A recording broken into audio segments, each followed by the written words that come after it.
अस्सलाम वालेकुम। उम्मीद है आप सब खैरियत से होंगे।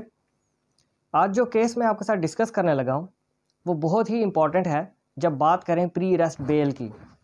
जब भी किसी शख्स के ख़िलाफ़ कोई क्रिमिनल प्रोसीडिंग्स या फ़ौजदारी कार्रवाई का आगाज़ किया जाता है, जैसे कि FIR का कटना, पर्चे का कटना, तो सबसे जो पहली रेमेडी होती है किसी भी मुलजिम के पास वो ये होती है कि वो कोर्ट को अप्रोच करे और प्री अरेस्ट बेल, जिसे आप ज़मानत कबल अज़ गिरफ़्तारी कहते हैं, फ़ाइल करे, ताकि जो कंसर्न्ड अथॉरिटीज़ हैं या पुलिस हैं उसको गिरफ़्तार ना करे।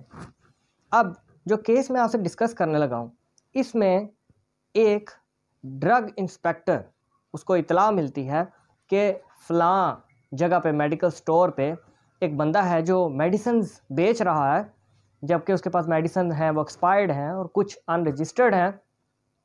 वो ड्रग इंस्पेक्टर जो है मौके पे जाता है और जाकर रेड करता है, शेल्फ से चेकिंग करता है, तो वाकई ही तकरीबन 14 पैकेट्स ऐसे होते हैं दवाइयों के जो अनरजिस्टर्ड और एक्सपायर्ड होती हैं। तो जो ड्रग इंस्पेक्टर होता है वो क्या करता है, वो रिकवरी यानी जो चीज़ें पकड़ी गई हैं उनके पैकेट्स बनाता है, उन पे मुल्ज़म के साइन लेता है पेपर के ऊपर रिकवरी फ़र्द बनाकर, और रेड करने वाले इंस्पेक्टर के साथ एक नायब कासिद भी होता है, और साथ ही साथ जो है अपनी कार्रवाइयों का आगाज़ करता है। वो उस मेडिकल ऑफिसर से या मेडिकल जो सेलर होता है जो मेडिसिन बेच रहा है उससे कहता है कि आप अपनी इनवॉइसेस भी दिखाएं अगर ये मेडिसिन रजिस्टर्ड हैं, जो कि डेफिनेटली उस फार्मासिस्ट के पास, उस मेडिसिन सेलर के पास वो इनवॉइसेस नहीं होती क्योंकि दवाइयाँ रजिस्टर्ड नहीं थी, वो गैर कानूनी बेच रहा था। तो वो आगाज़ कर देता है कार्रवाइयों का ड्रग इंस्पेक्टर जो है उस मुल्ज़िम के ख़िलाफ़। अब ये जो मुल्ज़िम है ये फ़ौरी तौर पे कोर्ट से रजू करता है और प्री अरेस्ट बेल फ़ाइल करता है कोर्ट के अंदर। कोर्ट सारे मामलात को देखती है, कोर्ट रिकॉर्ड को चेक करती है, और ये कोर्ट कौन सी है, ये ट्रायल कोर्ट है। जब भी प्री अरेस्ट बेल फ़ाइल की जाती है सबसे पहले मरहले में, तो वो प्री अरेस्ट बेल फ़ाइल की जाती है ट्रायल कोर्ट के अंदर।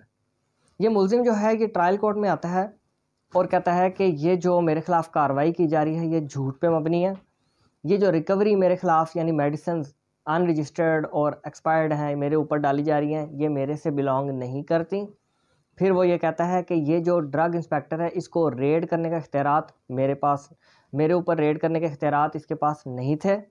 फिर वो ये कहता है कि ड्रग इंस्पेक्टर और नायब कासद ने जो इन्वेस्टिगेशन पेपर्स हैं उसके ऊपर किसी किस्म के साइन नहीं किए, तो ये सारी जो प्रोसीडिंग है ये नल एंड वॉइड है। फिर वो ये कहता है कि मैं पिछले 15 साल से इस कारोबार में हूँ, तो मुझे इन चीज़ों की समझ है, मैं क्वालिफाइड पर्सन हूँ। फिर वो ये कहता है कि मैं पहला ऑफेंडर हूँ, मैंने इससे पहले किसी किस्म का कोई मेरा साबका क्रिमिनल रिकॉर्ड मौजूद नहीं है, मेरा रिकॉर्ड साफ़ है, तो मैं इन सारी बुनियाद के ऊपर प्री अरेस्ट बेल डिज़र्व करता हूँ। और कोर्ट जो लर्नड ट्रायल कोर्ट है उसको प्री अरेस्ट बेल ग्रांट कर देती है।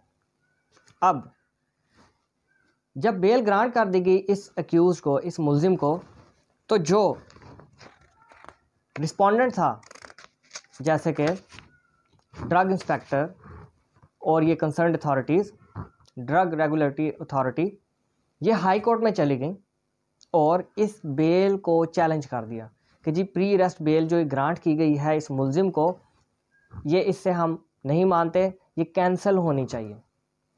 अब प्री अरेस्ट बेल के कुछ ग्राउंड्स होते हैं कि आप कैसे उसको चैलेंज कर सकते हैं।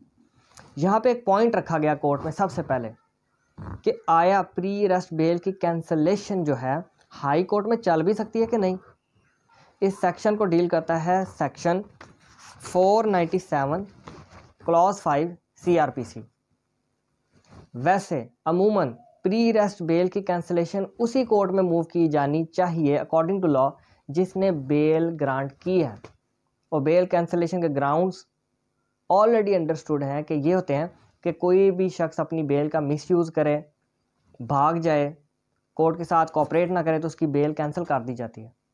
लेकिन ये वाहिद एक रीज़न है जिसमें हाई कोर्ट के पास बेल की कैंसलेशन के लिए आप जाएंगे अगर ये रीज़न आप कोर्ट को दें, और वो रीज़न ये है कि ये बेल जो प्रोवाइड की गई है मुल्ज़िम को ये लॉ के अगेंस्ट है, ये कानून के मुनाफी है, तो इस सूरत में प्री अरेस्ट बेल की कैंसलेशन हाई कोर्ट में भी चल जाती है।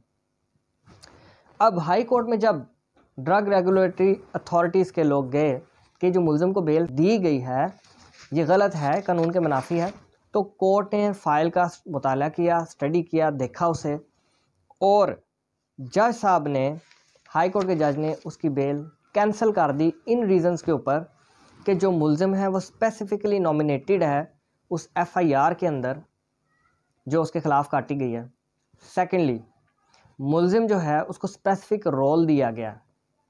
नंबर 3, मुलज़िम से जो रिकवरी हुई है उस रिकवरी का जो फ़र्द रिकवरी मीमो है उसके ऊपर साइन भी अक्यूज़ के मौजूद हैं, जिससे वो डिनाइल नहीं कर सका, ना उसने किया। इसका मतलब है रिकवरी उसी से की गई है। नंबर 4,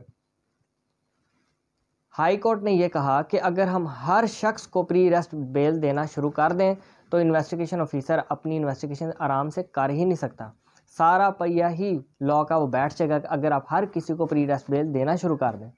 सो इस तरह जो वो शख्स था, जो मुलज़िम था, जिसके पास से एक्सपायर्ड मेडिसिन निकली थी, जिस पे ये एक्यूजेशन थी, उसकी बेल कैंसिल कर दी गई और उसको अरेस्ट कर लिया गया। Thank you very much.